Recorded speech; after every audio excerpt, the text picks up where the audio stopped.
Amen. A blessed morning, young people. Sige, magsitayo tayo. Ayan, pakisabi mo rin naman sa katabi mo, a blessed morning. And syempre, pakikumusta naman natin yung katabi natin. Ayan, di ba? Binigyan lang kayo ng ngiti. Ayan, and syempre, all is well. Amen? And pakisabi mo ulit sa katabi mo, today, may gagawin si Lord sa buhay mo. Amen ba? Naniniwala ba kayo? And ready na ba kayo sa gagawin ni Lord? And excited na ba kayo sa kung anong gagawin ni Lord sa araw na to? Amen. Sige, tayo manalangin. Yes, Lord. Hallelujah, Jesus, oh God. Hallelujah. Yes, Lord, Father, in the name of Jesus, oh God, maraming salamat, Panginoon, Lord, sa araw na to, Lord. We thank you for this blessed morning, Panginoon, na niyang pinagkaloob sa buhay ng bawat isa, Lord. In the name of Jesus, oh God. And Lord, truly that this is your day, Panginoon, Lord. Kaya ikaw lamang, Lord, ang aming patuloy na pupurihin, Panginoon, Lord. Aawitan, Panginoon, Lord, at ang iyong ngalan lamang, Lord, ang aming patuloy na itataas, Lord, sa lugar na to.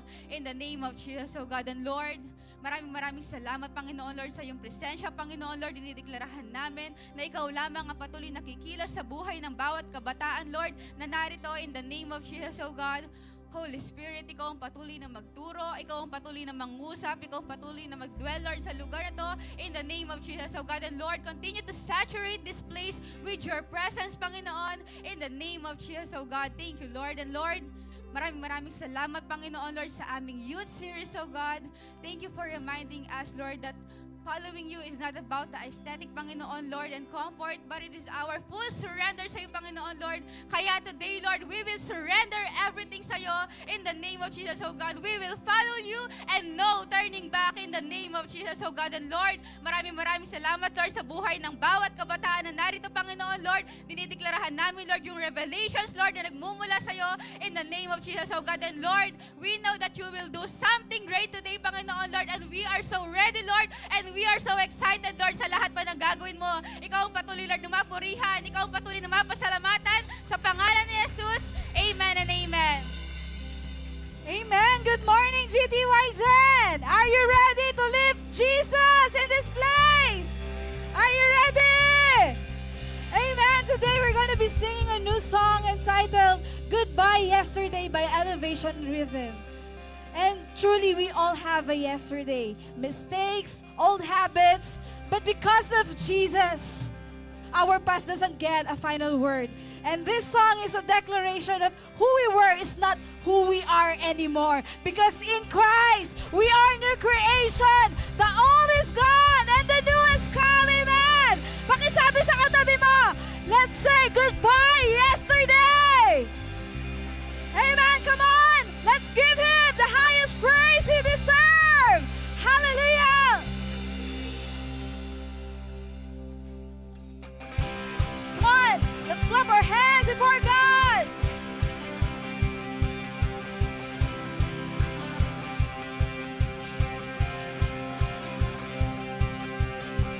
Goodbye yesterday. I'm living in the light of a new day. I won't waste another minute in my old ways. Praise the Lord, I've been born again. Goodbye yesterday. I'm living in the light of a new day. I won't waste another minute in my old ways. Praise the Lord, I've been born again. Hey! I've been born again. Come on, let's sing. Again and again and again and again, you rescued me out of the mess I was in. You traded my sorrow for something to sing. Now I'm dancing on the grave that I once lived in. Goodbye yesterday. I'm living in the light of a new day. I won't waste another minute in my old ways. Praise the Lord, I've been born again. Goodbye yesterday. The Spirit of the Lord is upon me. I've got resurrection in my veins. Praise the Lord, I've been born again and again and again and again. You rescued me out of the mess I was in. You traded my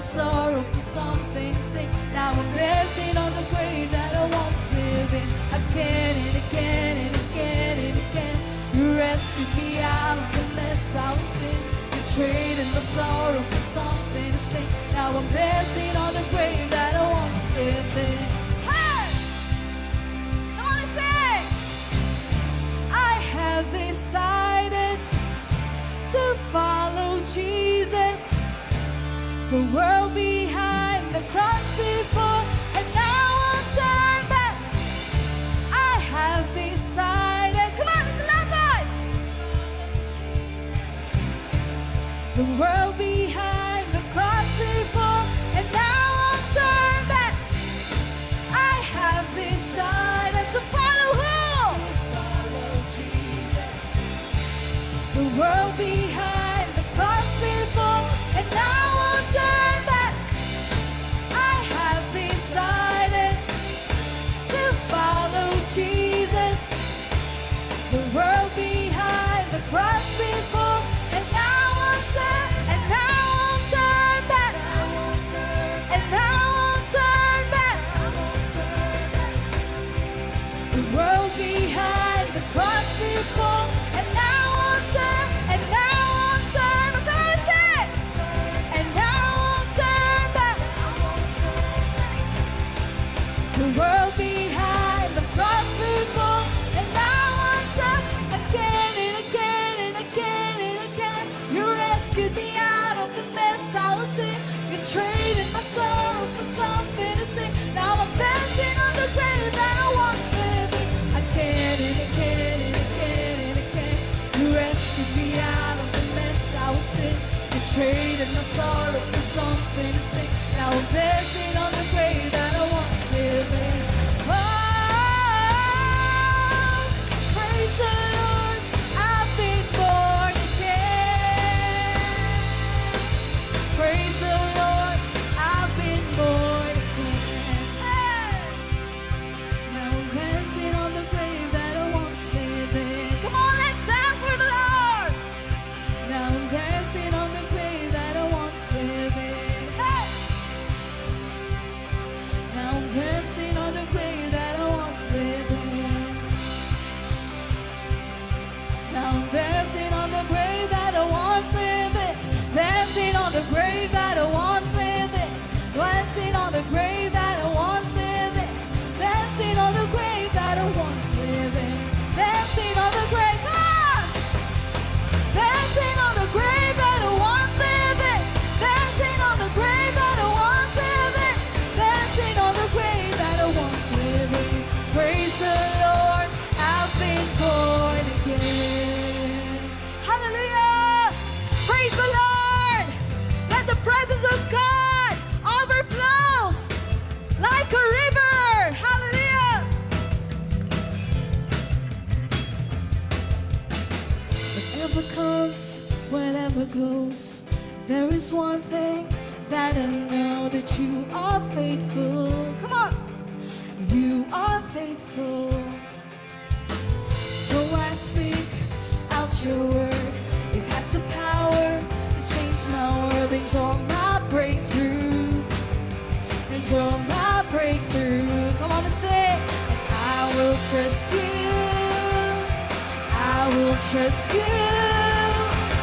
You are never-ending river, flowing full of power, washing over me. And I will run into the water. Jesus, take me deeper, saturating me. Hey, yeah.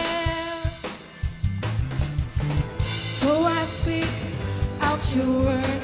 It has the power to change my world, enjoy my breakthrough. Come on, say, enjoy my breakthrough. I'm gonna trust you, Lord. I will trust you. I will trust you. You are never-ending river, flowing full of power, washing over me. And I will run into the water. Jesus, take me deeper, saturating me. Hey, yeah.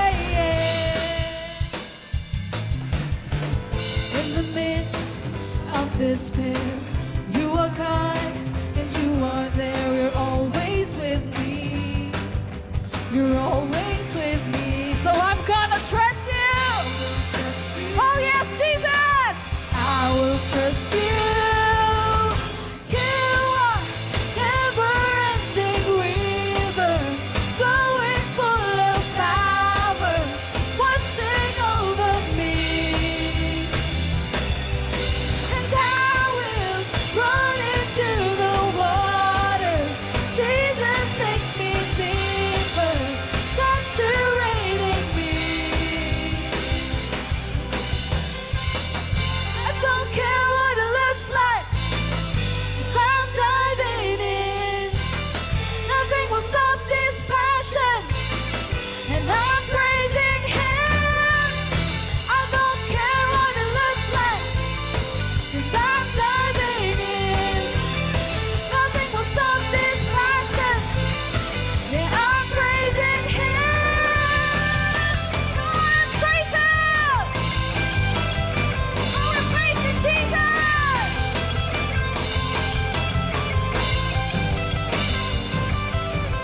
You are never-ending river, flowing full of power, washing over me. And I will run into the water. Jesus, take me deeper, saturating me. You are never-ending river, flowing full of power, washing over me. And I will run into the water. Jesus, take me deeper, saturating me. God said, I don't care what it looks like, 'cause I'm diving in. Nothing will stop this passion. Yeah, I'm praising Him. I don't care what it looks like, 'cause I'm diving in. Nothing will stop this passion as I'm praising Him. Oh, we're praising Him.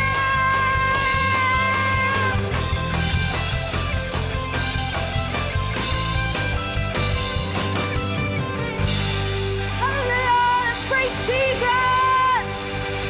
Oh, praise the Lord.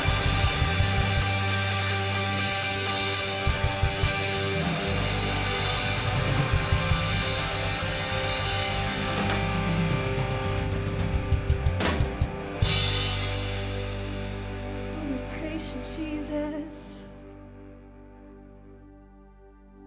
We don't care what it looks like, oh God, but we will dive in your presence today. Oh, hallelujah.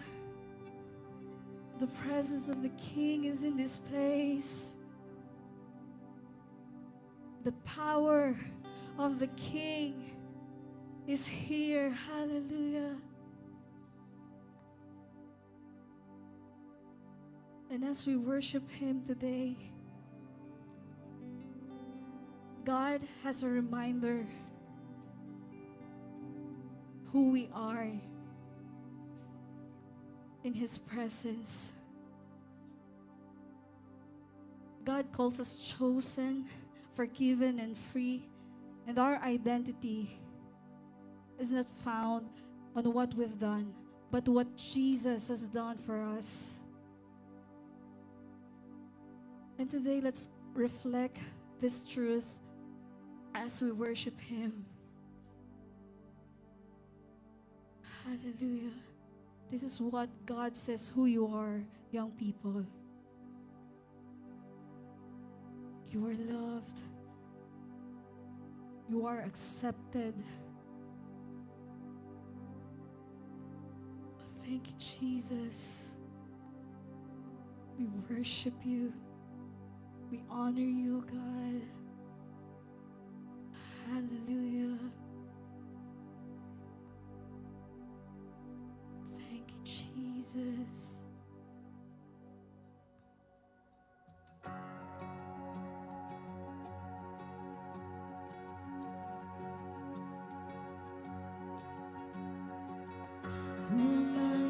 the highest king would welcome me. I was lost, but he brought me in. Oh, his love for me. Oh, his love for me. Who the Son sets free, oh, is free indeed. I'm a child of God, yes I am. Freeless he has ransomed, his grace was due. While I was a slave to sin, Jesus died for me. Say, yes, he died for me. Who the Son sets free, oh, is free indeed. I'm a child of God, yes I am. In my Father's house, there's a place for me. I'm a child of God, yes I am.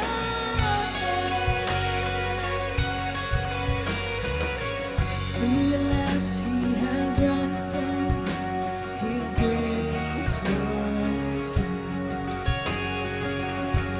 While I was a slave to sin, Jesus died for me. Yes, he died for me. Who the Son sets free, oh, is free indeed. I'm a child of God, yes I am. In my Father's house, there's a place for me. I'm a child of God, yes I am. Come on, let's declare. I am chosen, not forsaken. I am who you say I am. You are for me, not against me. I am who you say I am. I am chosen, not forsaken. I am who you say I am. You are for me, not against me. I am who you say I am. Yes, I am who you say I am. Who the Son sets free, oh, is free indeed. I'm a child of God, yes I am. In my Father's house, there's a place for me. I'm a child of God, yes I am. In my Father's house, there's a place for me. I'm a child of God, yes I am.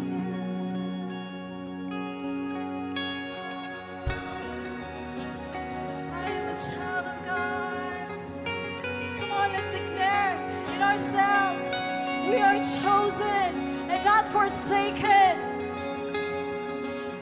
God is for us and not against us. I am chosen, not forsaken. I am who you say I am. With your loud voice, you are for me, not against me. I am who you say I am. Come on now, people. I am chosen, not forsaken. I am who you say I am. You are for me, not against me. I am who you say I am. I am chosen. Come on, let's declare this song.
I am chosen, not forsaken.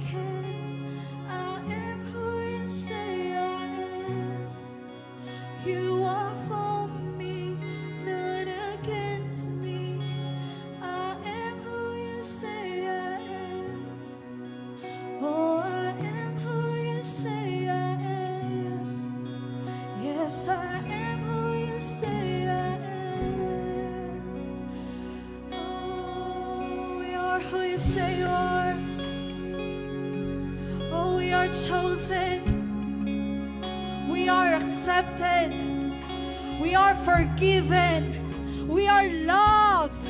We are free. We are secured. Come on, young people, once again, let's shout. I am a child of God. Come on. One more time, let's shout. I am a child of God. Hallelujah. Truly, Jesus is our identity. And today, we will reflect this truth as we bring back the highest praises, the highest glory and honor in the mighty name of our Lord Jesus. Amen and amen.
Amen. Julie, goodbye yesterday and a shalomful day, Kingdom citizens. Amen. We are really glad you're here today and we are blessed na nandito kayo ngayon. And syempre, nandito ka ngayon, Nicole Ramirez. Kaya naman, bago tayo mag-start, let's welcome our new attendee na si Nicole Ramirez. Yan. Paki-welcome naman. Siya ay friend ni Ashley.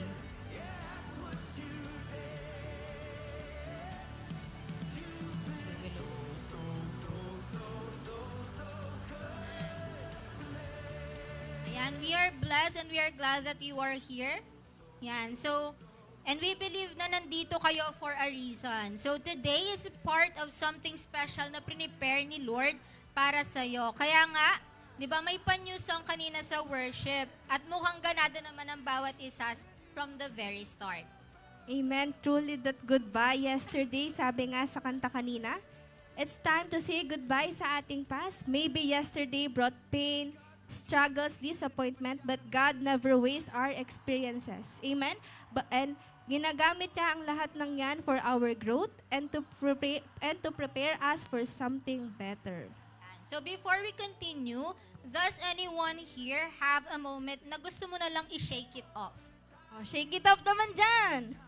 Meron ba? Ayan, Kahit hindi syempre. kayo si Taylor, mag-shake it off kayo ngayon. So, like embarrassing moment, failure, stress, or even bad mood. So, well, today we're going to literally shake it off. So, we will mention things na minsan dala natin from yesterday. So, we want to ask everyone to stand.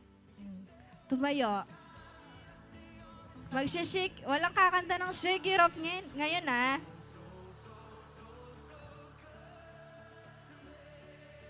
So yan, we will mention things na minsan dala natin from yesterday. Kapag narinig ninyo, shake off nyo gamit ng body movement para symbolically maalis natin yan. So for example, sabi niya, Example, if you want to say goodbye sa stress, you need to shake off your hands. Ay, sana yan, all. shake off. No, shake nyo lang po para maalis yan. Okay, you ready na? Ready na? Ready na? Ayan. Already yon. If you want to say goodbye to mistakes, shake your hands. Yan. Shake, shake yan. Shake para mawala yun. Ayan. Shake. Next one. If you want to say goodbye to worries, you need to shake off your shoulders. Shoulders. Yan. Yung mga worries nyo, i-shake nyo. Patingin. Ba, shake off your worries. Parang ang daming worries ni Jayan. Jayan, ang konti ng worries ni Jayan, sabi niya daw. Ay, wow. Very Shake demure. nyo. Yan. If you want to say goodbye to fear, shake your whole body. Yan! Yan! I-shake ang body na yan. Wow, wala silang fear. Si Ate Shai lang ata yung meron. Nakita ko yung nga. shake niya. Yan. And now if you believe that God has something for you today, you need to clap loudly naman. Clap loudly. Ayun, Yes. energy. Yan. Yan. So God give us new beginnings so we can truly say that goodbye yesterday. So thank you sa participation. Ayan, na-shake off na bang lahat ng fear and worries and mistakes na yan? Amen. Kaya naman, dumako tayo ngayon sa ating announcement. Amen. And nakikita naman natin from the very start of the January, di ba, yung ating promised land. And from para sa ating promised land, first, 2 pesos a day challenge for our promised land. Patuloy nating i-desire and deklarahan ang promised land vision natin. Amen! Are we contented na nandito lang tayo, ka-GTs? Yan, dapat malakas na no because merong inilaan na promise na ng ating Panginoon sa atin. Amen? So we encourage everyone na araw-araw itabi ang ating mga barya at every Sunday ihulog sa basket na may label na promised land. So hindi, nasan siya? Ayun. And on. So, hindi ito tungkol sa halaga. It's about our willingness, our willingness to give, and we're sowing not just for a place, but for lives that will be changed and generations that will know Jesus. Amen? And a family to restored and a faith to be strong. Amen. Okay. So another announcement. Ano kayong susunod na announcement? Ayan. Balutan na. Alam. So yes to our Youth Camp 2026. So hanggang kailan nga ulit ang registration? Pakilakasan, kailan? Yan, hanggang February 28 na lang. So we ask everybody kung sasama, sama na, no? So the camp dates will be on April 29, 30, and May 1. Sabi nga, di ba, yung mga cute daw sasama. Di ba? Cute sila. So, pakitapakin nga yung cute mong katabi. At sabihin mo, o ano na, alam kong cute ka, kaya sumama ka. Pakisabi nga, lakasan nyo, o ano na, alam kong cute ka, kaya sumama ka. Ayan. Feel na feel ditang cute. Cute na. Dapat pati yung youth camp, feel na feel din natin. Amen. Kaya naman, tuki ka, tuki ko at alang malalakwan. Amen. Walang may iwan at walang magpapaiwan. Amen. Let's grab this chance dahil God will do something greater. A unity with bond that love was flow. And lastly, of course, abang-abang din tayo sa mga updates and posting sa ating mga social media accounts.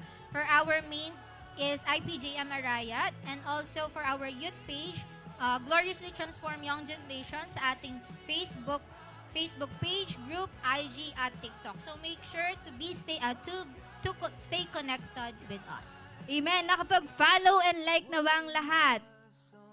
Dapat yung mga hindi pa nakakapag-follow and like, ayun, na-mention na ni Ate Grisel ang ating mga Facebook page. Amen.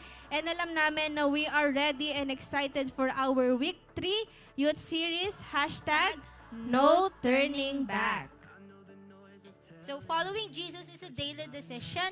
no excuses, and no regrets. Kaya naman, GTY Gen, are you ready? Tingnan mo yung katabi mo, ready ka na ba? Nakita nyo ba yung post? Nagdala ba kayo ng mga tissue nyo? Amen. Kaya naman, wag na nating patagalin pa. Let's welcome our preacher today, our pastor, Gen Rev Macapagal.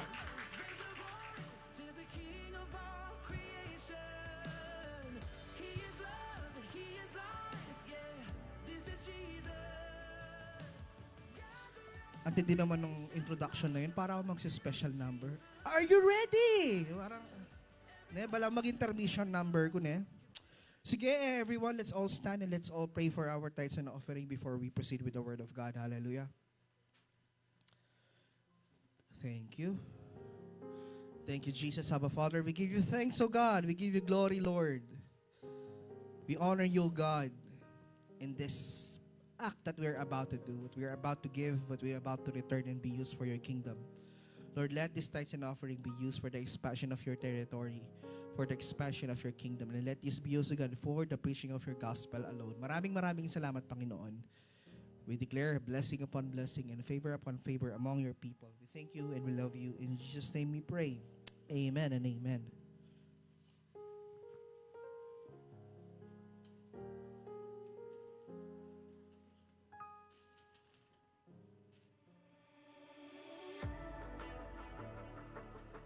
Praise God. Hallelujah.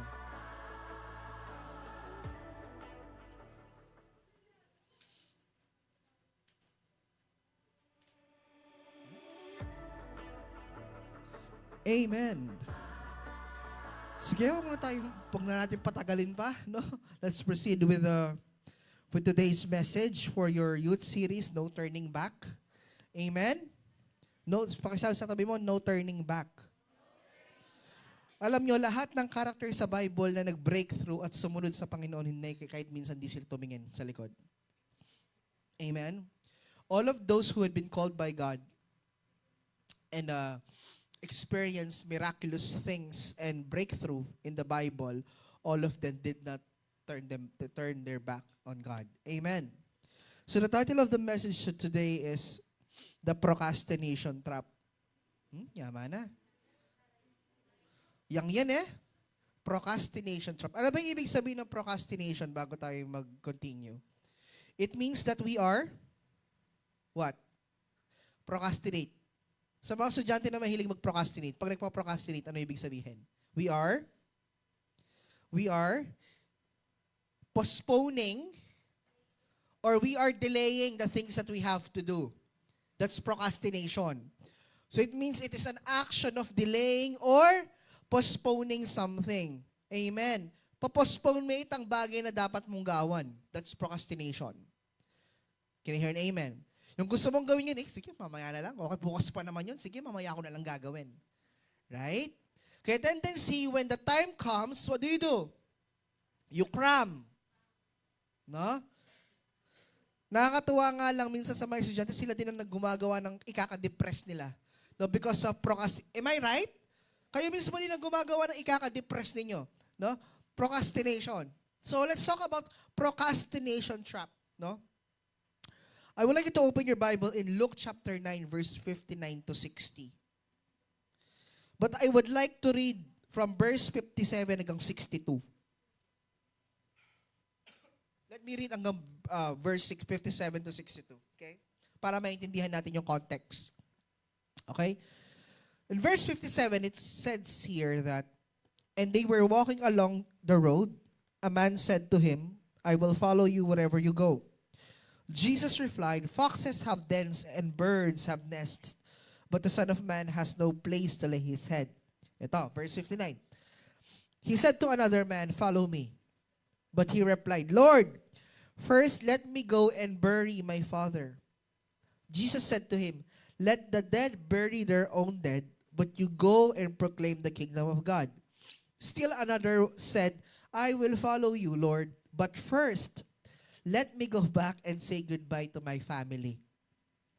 Jesus replied, no one puts a hand to the plow and looks back is fit for the service in the kingdom of God. This is what Jesus said. So, Jesus' approach actually May tatlong nag-approach sa kanya. Yung isa, tinawag niya para sumunod. And this was the reply in verse 60. Okay? Ang sabi niya, follow me. This is what God said. He said, Lord, let me first go and bury my father. And Jesus said to him, leave the dead to bury their own dead, but as for you, go and proclaim the kingdom of God. Alam niyo, let's apply this particular principle, no? Marami sa atin, di ba, when we are browsing our phones, there are a lot of notifications that pops up, right? When we browse our phones. It's either Lazada, update sa app. Have you seen that on your phones? Di ba, nag-a-appear yun? No? So it says there, update is required. Isn't it when you are browsing, sometimes out of nowhere, there are some notifications or pop-up messages that will go and says, install me or update for your apps, right? And instead of clicking that, what do you do? What do you do? You ignore or click yung remind me later. Remind me later, am I right? Okay? Not because the update is bad. Not because you don't trust it. But because you don't want inconvenience that moment, right? Ayaw mo maistorbo, right? So you don't want inconvenience to what? To update an app, to go with the settings, and blah, blah, blah, and so on and so forth. And you know what? This is the sad part. That is how exactly we treat Jesus. Damn. Amen? We treat Jesus as if He is a notification icon. Remind me later, Lord. Hello, mga kabataan. We say, Lord, I want to follow you, but not yet. No? God, I promise I'll take you seriously after high school. Lord, seryoso kita ka-graduate ko. Promise yan. Lord, magsaserve ako sa'yo, promise pag nagkatrabaho ako. Hello? Lord, promise, aayusin ko yung buhay ko pagkatapos ng season na magulo na to. Promise, Lord, samasan ko na talaga. After na ni Lord, sunod na ako talaga. Promise talaga. Lord, after ko may kamamove yung boyfriend ko, sunod na ako kaya ako. Hello? Lord, pag nakakuha ko ng with highest, susunod na ako sa'yo. Are you getting me? So we don't want inconvenience. Or we treat Jesus as if He is an inconvenience to us. Mga kabataan, mga young professionals, you know, we don't actually reject Him eh. We just delay Him. Amen. Tignan niyo ito And Luke 9 shows us something very uncomfortable. You know what? Jesus did not negotiate with procrastination. You know why? Bakit hindi ka pwedeng mag-delay? Bakit di nakikipag-negotiate ang Diyos sa procrastination? You know why? Because the kingdom of God has no pause button. Preaching the gospel doesn't have a pause button. Can you hear an amen? Following God does not have a pause button. Lord, pause muna ako. Wait lang, may gagawin lang ako. No. That's why Jesus doesn't compromise delays or procrastination. Kaya ang sabi niyang ganun doon sa verse 60, di ba? Sabi niyang ganun, those who is plowing and look back is not fit in preaching the kingdom of God. Why? Because there's no pause button. Can you hear an amen? Today we are about to confront the lie that delayed obedience. Okay? And the things that we delay that affects our lives as followers of the Lord. Can you hear an amen? Let's try to decipher, let's try to ponder yung verse na binasa natin. Okay, let's go with point number 1. Point number 1, we call it the later illusion. Okay, why? Because in verse 59, ang sabi dito, Jesus does something powerful and personal. He looks at a man and He says what? Follow me. Right? Sa verse 59, ang sabi niya, tumingin siya sa isang tao at sabi niya, follow me. Alam mo kapatid, that's not a suggestion. That's a royal summon. Amen. The man responds, Lord, First, let me go and bury my father. Kung makikita mo nga naman, kung papakinggan mo, it sounds correct. Right? Magpapaalam muna ako. Tama? Sabi niya, Lord, first, susunod ako sa'yo, pero kutkut kaya pa itatang ko. Right? Yung naman, it's very respectful to ask permission. Okay? It sounds respectful. Okay? It sounds responsible. No? Pero, may sinabi dito, most scholars agree, his father likely was not dead yet. This phrase means, no, yung let me bury my father. This phrase means, let me finish my family responsibilities first. And ito yung interpretation ng ibang scholar. Hindi talaga patay yung tatay niya. The meaning of that, it's let me finish my responsibilities first. Let me secure my inheritance first. Let me live my life first. Nung sinabi ni Jesus yun, follow me. Lord, let me live my life first. Let me secure my inheritance first. Let me finish my family responsibility. Lord, ayusin ko muna yung responsibility sa pamilya ko at susunod ako sa'yo. Lord, samasan kaya pa yung biya ko. Lord, hayaan mo, gusto ko muna mabuhay, mag-isa. Ang dami sa mga kabataan, ganyan ang nangyayari. Sense of entitlement, as if they own their own lives.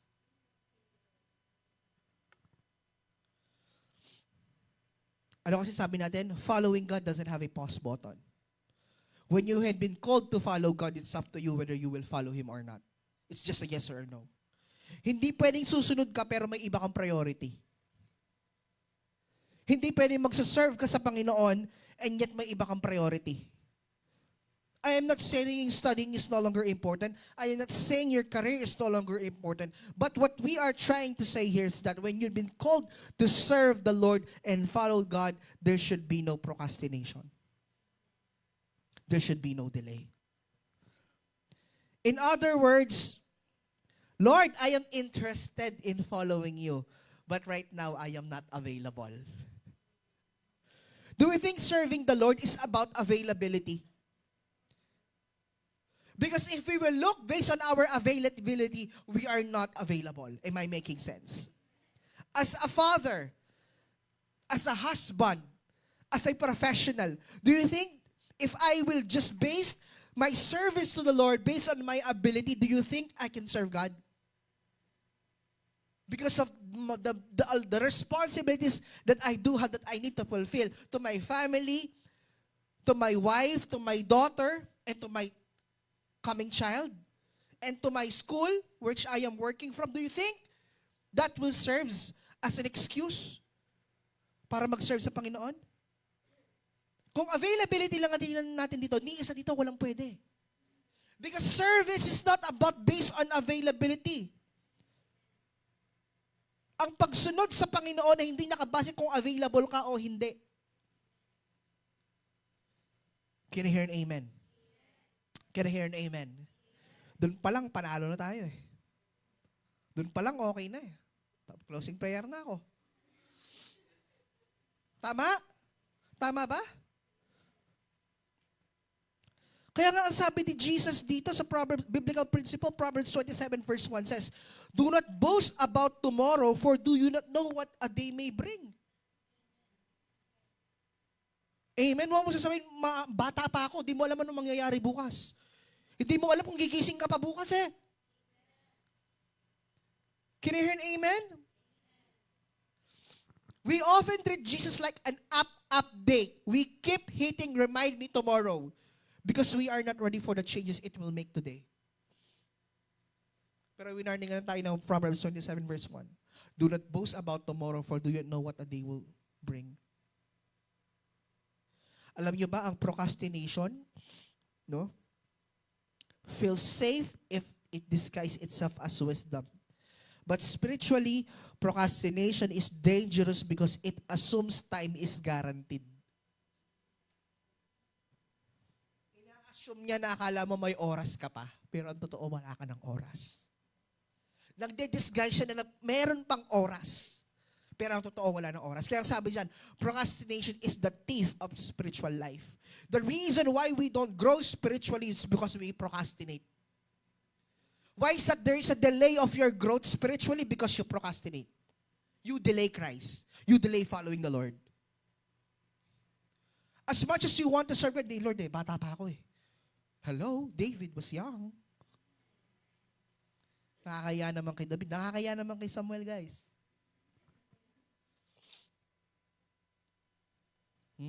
Ito real talk ko kayo. Nakakahiya ka na Gia.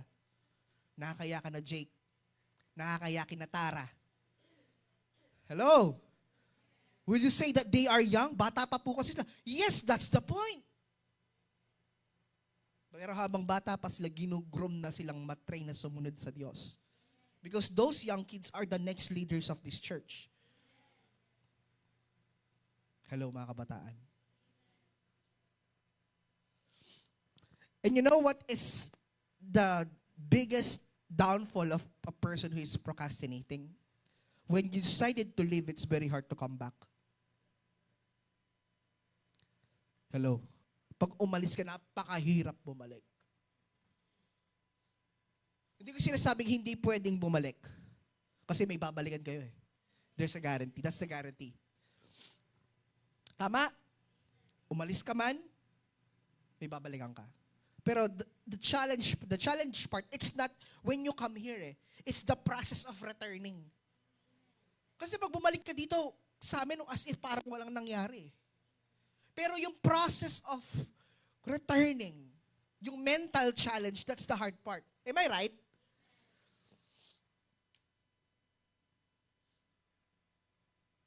Nakakasunod ba tayo? The enemy doesn't need you to say no to Jesus. He just need you to say later, Lord. Hello? Hindi kailangan sabihin ni Satanas sa'yo na amayo ka kay Jesus. Sabihin mo lang, mamaya na lang, Lord. Nanalo na siya. Amen? And every time you procrastinate, there is a time that's being diminished on your life. There will always be time that will affect you personally. Amen. That's the harsh reality of it. Okay, now point number 2.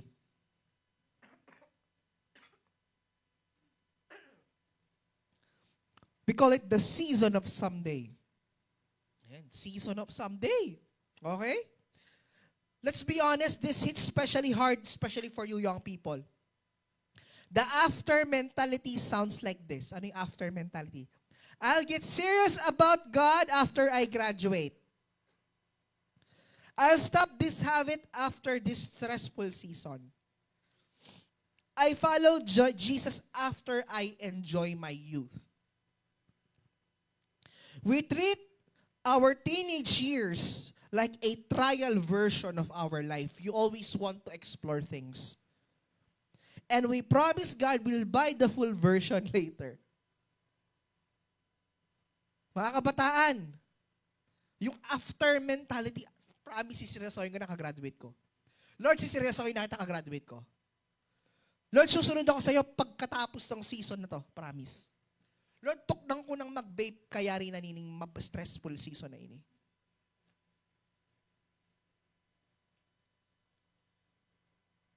Hello, mga kabataan. Lord, tuknang ako ng mangopya, kaya rin naning research, promise na ako mangopya. Natawa kayo? No? But Jesus responds in verse 60, Jesus sa verse 60. Let the dead bury their own dead, but you go and proclaim the kingdom of God. Kung makita mo, napaka-harsh. Amen? Until you realize what He's saying, Jesus is declaring, the kingdom is alive, everything else is temporary. Lahat ng bagay na meron tayo ngayon, lahat po yan ay temporary. Waiting for a better time doesn't prepare you for obedience. It trains you in delay. When God says obey, obey. Alam niyo ba, whenever God is calling us, it's not, You are not the one who is telling when is the right timing to obey. No. Hindi ganun ang pagsunod. Kapag tinawag ka ng Diyos, sunod. Hindi ikaw mag-decide, Lord, di pa ako ready, di pa to yung right timing para sumunod sa Panginoon. No! Once you've been called by God, then you had been called by God. Period. It's not you who decide when is the right timing. Kasi, hindi ka tatawagin ng Diyos kung wala siya sa right timing. Am I making sense with you? You will not be called by God to follow Him if it's not the right timing. The reason why you are waiting for the right timing because your heart is not ready. Tama? Mga kabataan? Let me share to you that yung sinabi dito na the kingdom of God is permanent, is alive, everything else is temporal. Let me share it to you. Let me give you a perfect example. Simula, ako sobrang sabi malati kasi malati ko pa rin eh. No? Niyang anak kami, simula nung bata kami, we were trained to go to church, to study the Bible, to read the Bible, to pray. Since when I was 5 years old, I was trained to, sinasabi nila mahirap maging mahirap daw ang mahirap ang buhay nung hindi pa sila maging Kristiyano. Pero I will tell you this. It's also challenging to be a pastor's kid. I'll tell you this. Ang challenge din maging anak ng pastor. Why? Because all eyes are with you. Your life is the reflection of your father. If you commit mistakes, pastorya pa may tatang na. Am I making sense? So if you're telling me that you are challenged to live a life spiritual, likewise, wala tayong pinagkaiba. It's also challenging in our part. Siguro that's the reason why we are this very conservatives. We're conservatives. It's because that's what we were trained for. Because our lives are trained to ensure that we are reflecting the image of our parents and the image of the Lord. So from bata hanggang nung graduate ako ng college, I am in service with the Lord. I'm not saying my service is perfect. There are downfalls. There are mistakes which are part of growing. There is also procrastination along the way that happened. But there's one thing for sure, I never leave the Lord. We never leave the Lord. And when God said, work full-time, after I graduate, how hard is that? You have to sacrifice your career for this time. After I graduate 2019, hindi ako natatanggap sa kahit anong applyan ko. I don't know why. Di ba parang downfall sa iyo na parang magaling naman ako eh. Pero bakit di ako natatanggap? Or meron naman akong a-applyan, hindi siya nag-fit doon sa gusto kong mangyari. 2019, then 2020 pandemic came. Amen. Am I making sense now? Do you think all things make sense? Then I sacrificed my career for the sake of the gospel, for the sake of preaching the gospel during the pandemic days, where when all people are being stressed out and anxious about what's happening in the world. Amen. Tignan niyo yung nangyari. What I sacrificed was my career. What I earned now is my career. Am I making sense with you? I sacrificed the time that I should do to my, but kasi, ang gusto ng, in that time, ang gusto ng Lord, no, you have to serve. The church needs you. The church needs you. You don't need to stop working. Church needs you. You have to work full-time sa church. No salary, no allowances. Wala pang allowance kasi pandemic. Walang tithes. But that's what God instructed me to do. So I sacrificed my career. Now what I am earning right now, since there are people who can lead now and can do it without me. Since I sacrificed my career, what I earned now is my career. And here's the best thing about it. Even though God gave me that career that I was not able to do during those times, even na nagkakarera ako ngayon, hindi napapabayaan ang ministry ko kasi yun yung hiningi ko sa Panginoon. Mga kabataan, Stop pursuing career. Start pursuing Jesus. Hello? Point number 3. Delayed obedience is still disobedience. Ang ganda nun. We like to soften our delay with polite language. Madalas, we are praying for, ginagawa natin to parang, ang kapag dinidelay natin, nagiging polite pa tayo. Lord, pinagpipray ko pa eh. Right? God, I'm still praying for it. Lord, I just still need more time. Tama? Lord, gagawin ko siya when I'm ready. Talaga? But the scripture is clear, no? Sabi sa 1 Samuel chapter 15, kay Haring Saul, God gave Saul a clear command. Saul partially obeyed. Late adjusted in his own terms. Kaya sabi ni Samuel, to obey is better than sacrifice. No? Ito si Haring Saul may malinaw na instruction sa Panginoon pero anong ginawa niya? He disobeyed. Dinelay niya ang pagsunod. Minodify niya yung instruction. Kaya ang sabi ni Samuel sa kanya, to obey is better than sacrifice. Saul didn't rebel loudly, he rebelled slowly.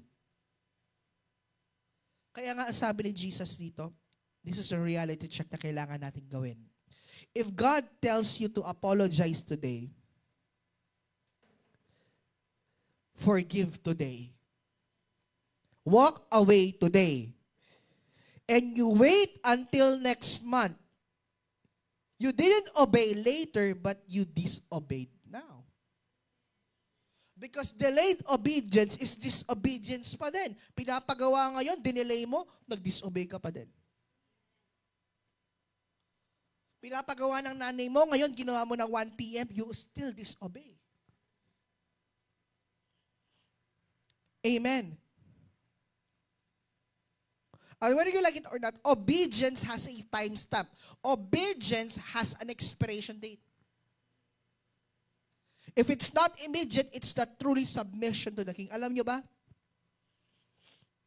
Obedience is immediate. Parang sabi sa katabi mo, immediate. Agad-agaran. No? Pag may pinapagawa si Lord sa'yo, agad-agad. Alam mo bakit, kapatid? If you delay that, sobrang dami ang pwedeng mawala. When there's delayed obedience. Can I hear an amen? Nakakasunod ba tayo, mga kabataan?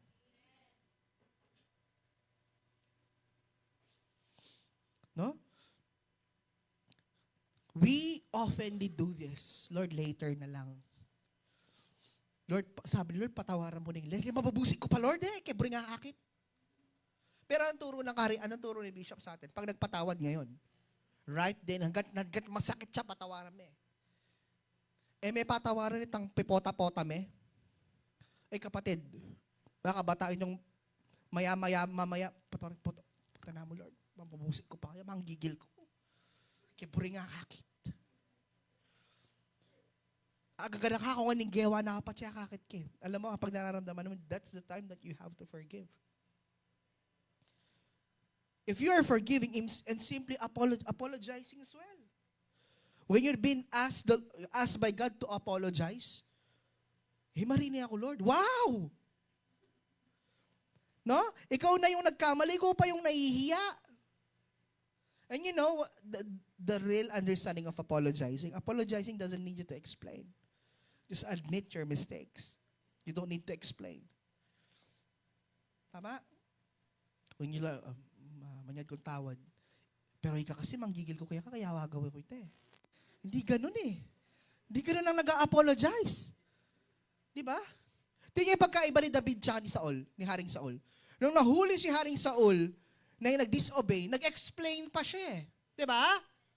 Kaya ko lang naman hindi pinatay ito kasi para may offer ko sa Diyos Pero si David, nung nanghuling nangangalon niya, kasi nung naliligo si Bathsheba ikit na yung mga niyan may kasala, pero niyang kinadwanan May kasala si David. Pero nung bumagsak si David, nung humingi siya ng tawad siya, hindi niya sinisi sa Bathsheba.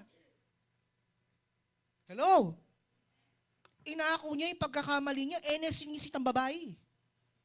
Kaya ako mo kasi gagawin tayo kasi ikit kaya kasi makakabusi niya eh. Ale, that's apologizing, you're not explaining. You're admitting your mistakes. Hindi ko na kailangan pa mag-explain na, pero I'm sorry sa nagawa ko. Alam ko maling ginawa ko. I'm sorry. No explanation. Ang bilis matapos ng kwento. Pero nung i-explain mo siya, baka mambusit pa yung taong kung sa akin kanino ka humihingi ng tawad. O sorry ka pa, mag-explain na ka man. Hala. Mga kabataan, nakakasunod. Ito pa, walk away today. When God asks you to walk away today, then walk away. Don't play with fire. Don't play with temptation. Ang sabi ng Bible, not to fight temptation. It says run away from temptation. Amen? Not fight temptation. It says run away from it. Do not play with fire. Yung ginagawa mo ngayon na paunti-unti, hindi mo alam, lumalaki at lumalaki hanggang sa maging anong tawag doon? Stronghold din siya sa buhay mo because you didn't walk away. Mga kabataan, when God asks you today, then do it today. When God asks you to do it right now, do it right now. Do not delay it. May time stop ang pagsunod. Ito ang perks ng kapag hindi ka sumunod. Yung para sa'yo, mapupunta para sa iba. You know the parable of the steward? Tama? Yung parable ng mga yung dalawa sumunod, yung isa hindi. Anong nangyari? Yung para sa kanya napunta sa dahil hindi siya sumunod. Nakakasunod ba tayo mga kabataan? No? That's number 3. Point number 4. The urgency of the mission. Why was Jesus so intense? Okay, because this wasn't casual, it was urgent. No? Yung sinabi dito, why was Jesus so rude about man's father? Because the mission was so urgent. Jesus treats our spiritual conditions with that same level of emergency. No? Imagine a firefighter kicking down the door in a burning building. Di ba?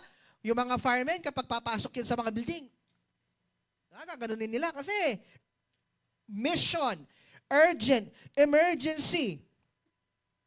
Pag nasusulog ang bahay mo, pinasok ng fireman, anong sasabihin mo sa kanya? Wait, naglalaro pa ako eh. Game 3, game 3. Ale? Nasusunog ang bahay, papasok ang fireman. Labas na kayo. Wait lang po, lamang kami. Nakakasunod? Nasusunog ang building, papasok ang fireman. Haguli, 1 episode na mamayari na. 1 more episode. Alam mo kapatid, that's not maturity, that's death.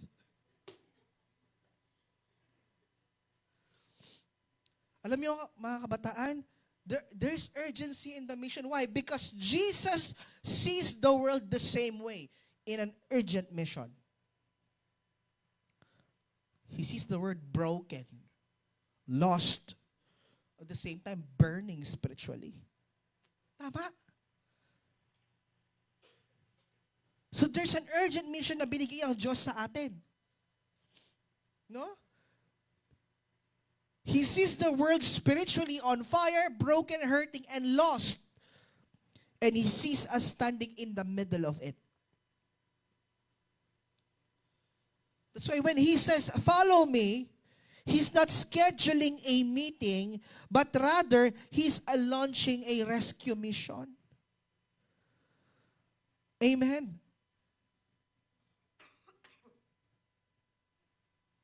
He's performing a rescue. Every second we spend making excuses is a second we spend staying in the danger zone. Amen. The more na dinedelay natin, the more na nakastay tayo sa danger zone. Because we don't do this urgently. No? Sino dito yung mga kabataan, yung mga magulang pa wala pa sa Panginoon? Meron, di ba? That's an urgent mission. your relatives, your classmates, your co-workers, your colleagues. That's an urgent mission. Di ba, Jerome? Sinusundo na siya ng liwanag.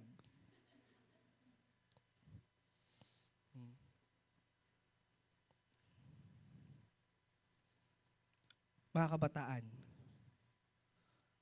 urgency, sense of urgency. Nakakalungkot ngayon, parang sobrang hindi nakikita ang sense of urgency. Why? Because we're too focused with ourselves kasi. Hindi mo nakikita na kailangan ka ng church kasi you are too focused to yourself. Ay, career ko muna, Lord. Na pwede mo naman pagsabayan ang career mo. At the same time, pagsunod sa Diyos. Nakakatuwa nga pag may narinig ako na hindi po ako nakaano kasi po busy po ako. Wow, sabi ko ganun sa isipan ko. Wow, talaga. Batang busy nito. Ano pa yung gagawin sa buhay niya? Nagda-dropshipping ba to? VA ba siya para? Ano ko pag sabi ko, busy po kami sa school, marami po kaming ginagawa. Wow. No? Hindi pwede sabihin busy kayo sa school kasi teacher din ako eh. So alam ko yung nangyayari eh. Alam niyo bakit naging busy kayo sa school? You procrastinate. Itang dapat mong gawan ngayon eh. Gagawan mo po. Alam niyo ako, personally, hindi ko kaya mag-multitask. That's one of my Waterloo. I cannot do multitasking. That's why what I do, I am doing things ahead of time. If submission is on Friday, Sunday tapos na. Kasi ina-anticipate ko, Monday, Tuesday, Wednesday, meron silang ipapagawa sa akin. So I had to make an adjustment with the weakness that I have kasi hindi ko kaya mag-handle ng marami. Nababaliw ako pag maraming. Ayoko yung may ginagawa ko, Sergeant Red! Ayoko yun. Sa ginagawa ko, kapag nagbigay ng trabaho, pagbigay sa akin, gagawin ko kagad. Kasi ayoko natatambakan ng trabaho. Kasi pag natatambakan ng trabaho ko, nagiging poor yung quality ng output ko. Ayoko ng poor quality output. I could say that I never procrastinate sa trabaho ko. Never ako nag-procrastinate. Kasi nga, isa kong weakness yon. Kasi ba, binigay yung quarter exam? Di ba, checking of papers, ang tagal-tagal? Right? Mismo araw na yun, tapos ako sa pag-check. Tapos din ako mag-item analysis. Yung mismong araw na yun, tapos ako. Kaya pinpatsaya ako, pasyaki ko lang rin, mas stress na, magkape ako, lumaili ko. Namakan yung ko mo. Irina ka, wow, kabilis mo. Ba, syempre ako. Tapos kanta kalyang ko lang. Yaman yung kape. Awan ta. Kasi nga hindi ka nagpa-procrastinate. Tama? Everybody say urgency. Everybody say sense of urgency. Sense of urgency in preaching the gospel. Amen. 2 Corinthians chapter 6 verse 2. Sabi ito, now is the time of God's favor. Now is the day of salvation. Kapatid, not today, not someday, but now. Nakakasunod? Point number 5.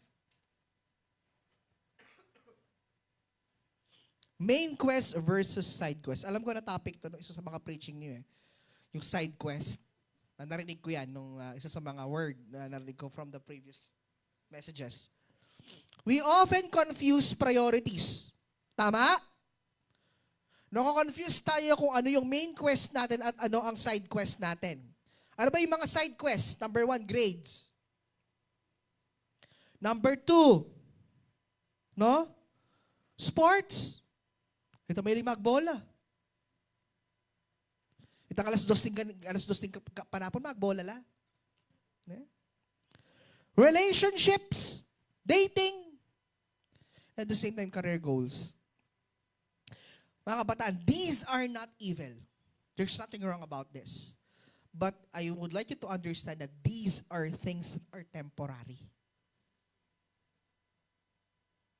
Maaaring mataas ang position mo sa kumpanya nyo, pero hindi forever nandiyan ka.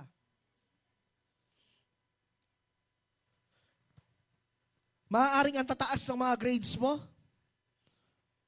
Karas mo college, alano rin. Ale? Ale, yung ibang senior ay ba't may ka 97 ko? Puta ka lang, Meggy, ng 225, maili na ka. Ale, nakakasunod mo, yung mga college dyan. O may ka 96, quality estudyante ko, baba, kung makanyang kayo. Hello, nagko-complain kayo sa grade senior high, pagdating nyo ng college, 225 lang, masaya na kayo. Lalo na yung mga magte-take ng engineering. Ale, puta 225 mo, masaya na ka. Diba? Kasi these are things that are temporary. Hindi ko sinasabing huwag kayong mag-aral lang mabuti, no? Hindi yun yung ibig ko sabihin. What I'm trying to say is, we keep chasing side quests. Plural quests. No? Some people pursuing relationships as their side quests. Romantic relationships. And some people, career goals. Yung nagpapaka-stress sila, dapat 25, may sasakyan na ako, dapat may ganito, dapat may ganyan. Meron ba kayong gano'n? Yung ledger? Di ba? Dapat 22, dapat may kalob na ako eh. Eh kapatid, hindi nga yun yung takbo ng buhay mo eh. Tapos kapag hindi natuloy, nagagalit ka kay Lord. Pero noong time na dapat mong i-prioritize ang Lord, hindi mo siya nilalapitan. Ngayon may problema ka, doon ka lumalapit. Am I making sense? No? Ano ba yung mga main quest natin? Knowing Christ. Relationship with the King. Our role in the kingdom of God. Advancing the kingdom. Why? Because these things are eternal.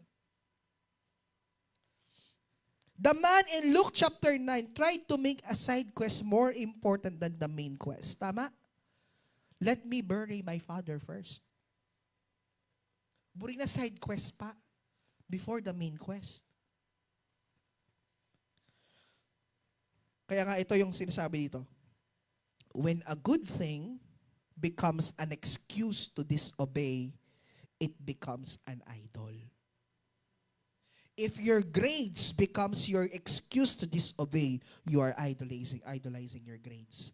If your career becomes your excuse to disobey God, your career is your idol. If your relationships becomes your excuse to disobey God, then your idol is your relationships. If your studies become your excuse to disobey God, then you idolize your education so much. Alam mo, when you die, magtao na matay, ni isang side quest mo, wala kang madadala kung saan ka mapapunta. Sabi ng Bible, nagmula ka sa alabok, babalik ka sa alabok. You came up from nothing and you will return nothing. You came into this world empty, you will face God empty.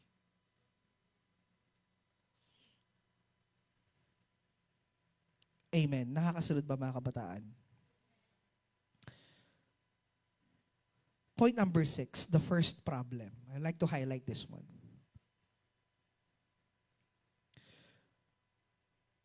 Tingnan yung ginamit ng man doon sa verse 59. Lord, first let me. Di ba? Let me bury my father. The word exposes the heart. Jesus doesn't accept being second place.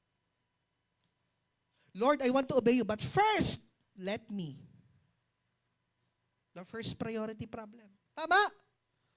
Tandaan niyo to, Jesus doesn't accept being second place. Jesus doesn't accept being a backup plan. And Jesus doesn't accept being just a weekend priority. Amen. God said, I am a jealous God. The holy jealousy, I call it holy jealousy. Ayaw ng Diyos na pangalawa lang siya sa buhay mo. E naburing Lord, backup plan niya mo. E naburing Lord na priority mo during weekends. Kasi church day. Kasi ministry day. No!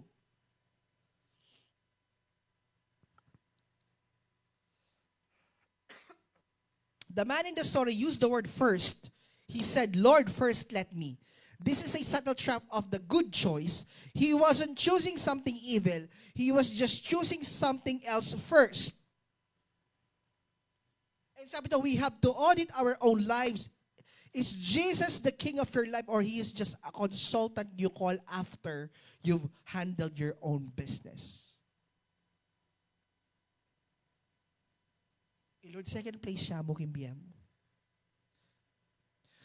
Tumalapit na lang tayo sa Panginoon pag meron tayong gustong itanong sa Kanya. Pag meron tayong kailangan sa Kanya. But not into a day-to-day process na araw-araw na bubukas ang araw, anong gagawin mo? Papasok ka sa school, papasok ka sa trabaho, you go to your jobs, you go to your school, etc., etc. How do you respond? Who's your first priority? Sabi niya, if Jesus isn't first, He isn't your Lord. He's a consultant. Marami sa mga tao ngayon, ang tingin sa Diyos, consultant. Taga-ayos ng problema. Taga-ayos ng gusot. Pero ni minsan ba tinanong mo sa sarili mo, Lord, kailan mo inuna ang Diyos sa buhay mo? You know what? You will see if God is the priority based on your responses. Tama. Based on the manifestation ng iyong buhay will determine whether you prioritize God or you just prioritize God during weekends. Itang aldoldo, yung fruit ng buhay mo will see whether you prioritize God or not. Amen. Point number 7. The myth of the right season. We tell ourselves, I'll get serious when life slows down. Alam niyo, we're living in the world so fast and we refuse to slow down. Alam niyo yan? Alam niyo yan? We're living in the world so fast and we refuse to slow down. I'll get serious when life slows down. When things settle, then I'll follow God. Pero ito yung harsh reality, kapatid. Life never settles. Palagi mo, tutok lang niyang dumurot, aliyah. Ang buhay,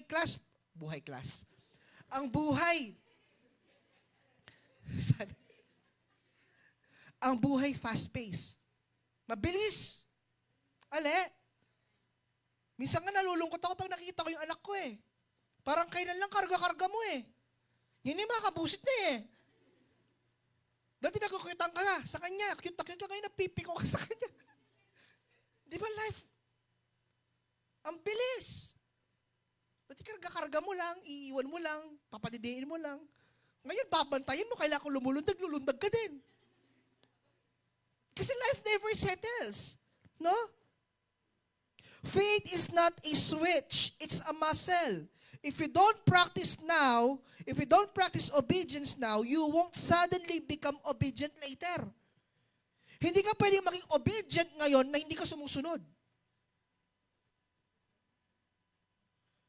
Hello? Kung di mo pa practicein ang pagsunod ngayon, hindi ka magiging magpagsunod sa darating na panahon. If you will not practice obedience. Hello? That's why the myth of the right season, do it now because life never slows down. Life never settles. That's why we have to practice obedience now. Kasi hindi ka magiging obedient sa mga darating na panahon kung hindi mo pinapractice ngayon. Tama? Gusto mo maging masunurin ka sa darating na panahon tapos hindi ka sumusunod? Pwede ba yun? Nakakasunod ba mga kabataan? Nakakasunod ba? Pwede bang magkaroon ka ng work etiquette sa darating na panahon, ngayon hindi mo pinapractice ang work etiquette mo? Do you think you will have a management skill in the coming days if you don't practice management now? Diligence in studying. Do you think diligence in studying in high school or you will have a diligent study in college if you didn't practice diligent studying now? And so on and so forth.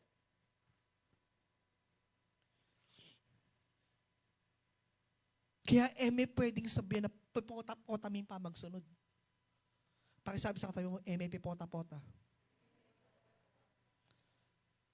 may pipota-pota-pota, puto na yung miraskera. Point number 8.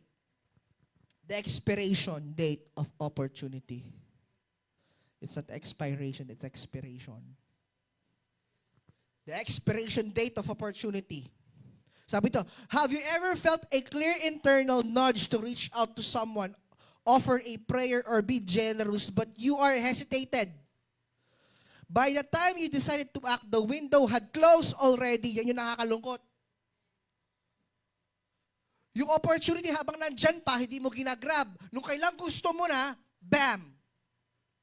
Wala nang window. Nakasara na ang pintuan. This moment show us that obedience isn't just about doing the right thing. It's about doing it at the right time at the same time.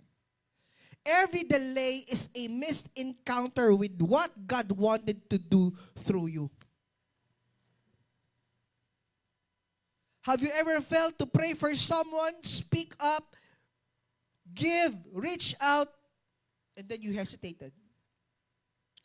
And by the time you're about to do it, the moment was gone. Ang sakit nun. Dapat lang pag-pray ka eh. Sabi ng Lord, gusto, pag-pray ko siya, kaso nag-hesitate ako eh. Meteo. Sana pala pag-pray ka eh. Hello? Obedience isn't just about what you do. It's about when you do it. Kaya nga, there's a need for an immediate shift. If you remove the praise, wait, let me just from your life, there will always be what? No. More things to come. If you deleted the phrase, wait, let me just from your spiritual vocabulary, what would be left? If there will be no more excuses and no more laters, what is the one specific habit, relationship, or decision you would have to change before the sun goes down tonight? Not tonight, but today. Amen. You are so precious that God really spent time. No? Or baka hindi mo masyado na-appreciate ang sarili mo ngayon. Let me tell you a story.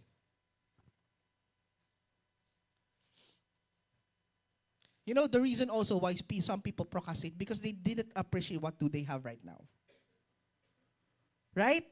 People doesn't obey because di nila na-appreciate kung ano meron sila ngayon. They don't see value to the things that they need to value right now. But let me tell you a story. Mga nanood ng midweek, napakinggan na nila to. Let me tell you a story. Did you know why there is a war in heaven? Do you know why Lucifer, Hellel, his angelic name, rebel against God? You know what's the reason? Ang alam lang natin, he wants to be greater than God. Am I right?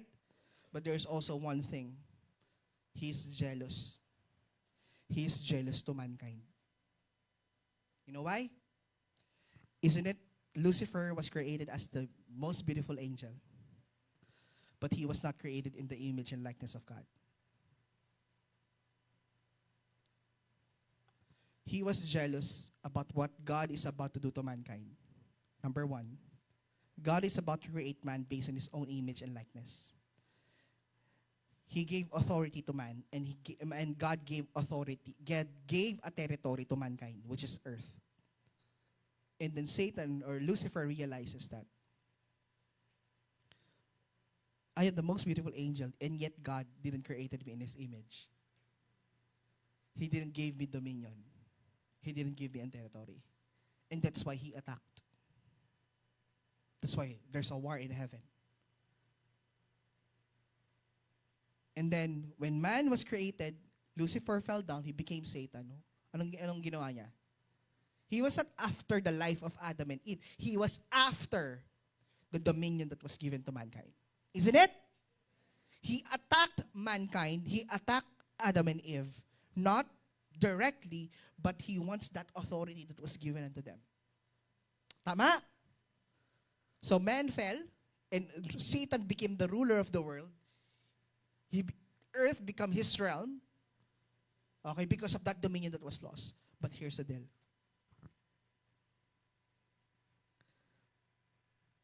God made a contingency plan. God made a rescue mission. Urgent mission. This is how, look at Jesus here. This is how the scholars explain it. When they already had a meeting in heaven, this is what Jesus said. Lord, I volunteer. Angels, according to mga scholars, there are certain angels who wants to do the part of Jesus. But this is what Jesus said. You were not created in the image of likeness of mankind. You're not the same as them. You cannot do it. Only I can do it. Because you are not created in the image and likeness of mankind. Hello. So Jesus said, Lord, I will go down. Father, I will go down and do a rescue mission for mankind. Pagbaba niya dito ng ginawa niya, He didn't just save humanity, but He restored the dominion that was lost to mankind. Tapos ngayon sasabihin mo, your life is not worth living. And yet someone died for you. There is war happened in heaven. It's because of that dominion that was given unto you, your authority that was given unto you. And what this God is asking us to do, He just asks us to obey and to submit to Him. Am I right? And then yet we see our lives, it's not worth living. We see our lives as if it's not worth it. Look at the price that God needs to pay. Look at the price that Jesus needs to pay. And this was Jesus, I think Jesus has the right to say this, that He should not be the second place of our lives. Kung meron mang pinriority ang Diyos na sobra-sobra, yan ang tao. Sobra niyang mahal.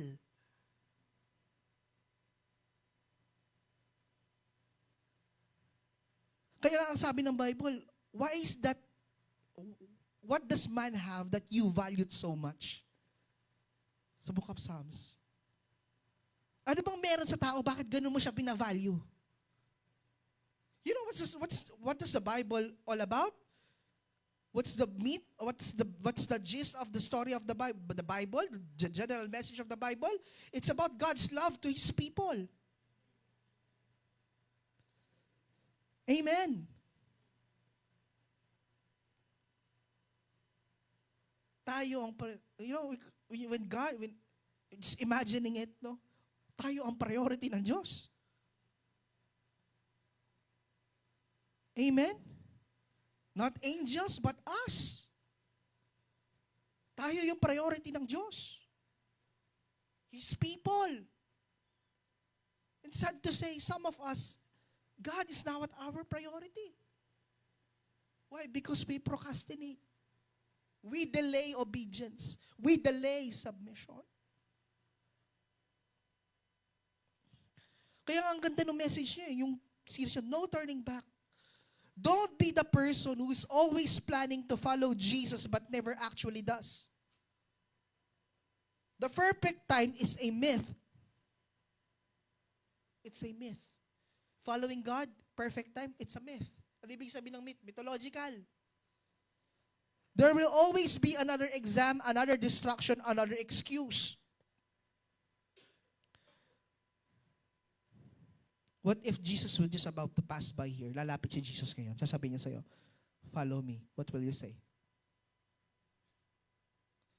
What will you say?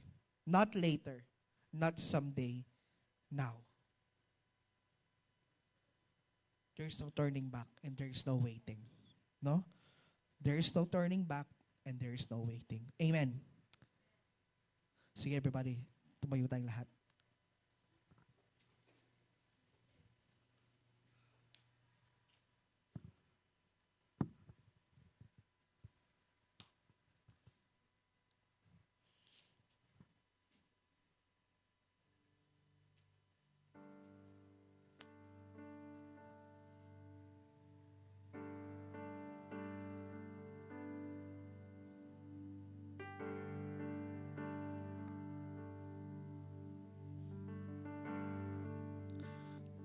Sige, pakilapit dito yung mga communion elements.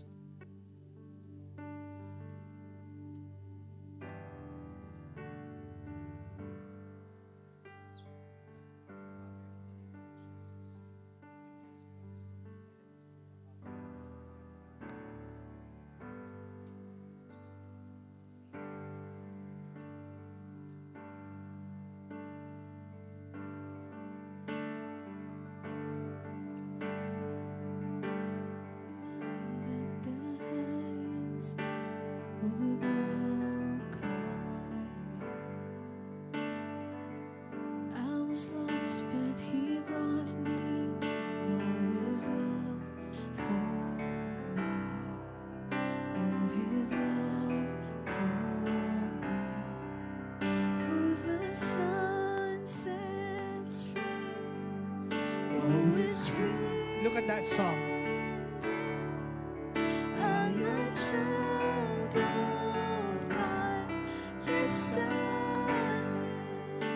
Let's worship the Lord first. Free at last, He has ransomed. His grace runs deep. While I was a slave to sin, Jesus died for me. Yes, He died for me. Can we sing this one? Who the Son sets free. Oh, it's free indeed. I'm a child of God. Yes, I am. In my Father's house. In my Father's house. There's a place for me. I am a child of God. Yes, I am. Hallelujah. Sabi kami right now. Hallelujah. Father, in the name of Jesus, we thank you for the body of our Lord Jesus Christ who has been pierced on the cross. We thank you for the body of our Lord Jesus Christ who has been offered and hung on the cross of Calvary for the salvation of humanity. Lord, as we eat this bread, we are remembering your suffering on the cross. We are remembering by your stripes we have been healed. Lord, as we partake this, God, we declare healing, emotional, mental, spiritual, physical healing right now in the name of Jesus. Sige, sabay-sabay natin kainin natin.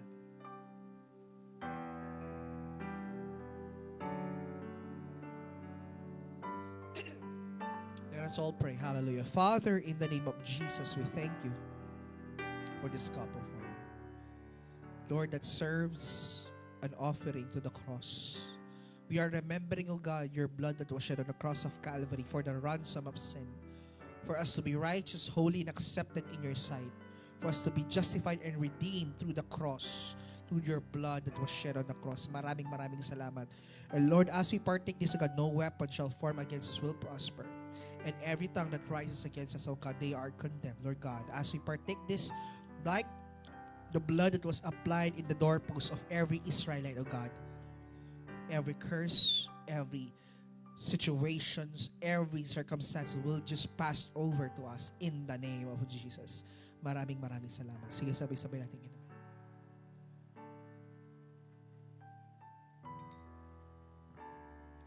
Hallelujah. Let's all pray. Hallelujah. Father, in the name of Jesus, we thank you. We thank you for your word today. We thank you, God, the value of obedience, doing it right now, not later. Lord Jesus, you are our number one priority. Lord Jesus, you are the number one of our lives. You are the God. You are our God who is working in us and through us.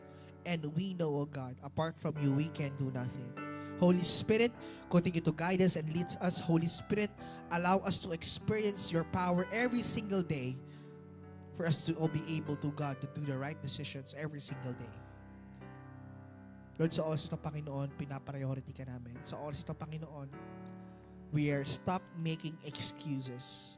We are stop delaying, oh God, the obedience that we have to do right now. Because God, we have been called to follow you. Maraming salamat, Panginoon. And Lord God, as we have this journey with you, God, we declare and we decree right now, God, that we are protected. That abundance and prosperity of the kingdom is with us. Maraming salamat, God. Lord, we declare kingdom power to each and every young people right now in the name of Jesus, God. We declare shalom, completeness, wholeness, God. Maraming salamat, Panginoon. For you deserve the highest glory and honor and praises. In Jesus' name we pray. Amen and amen.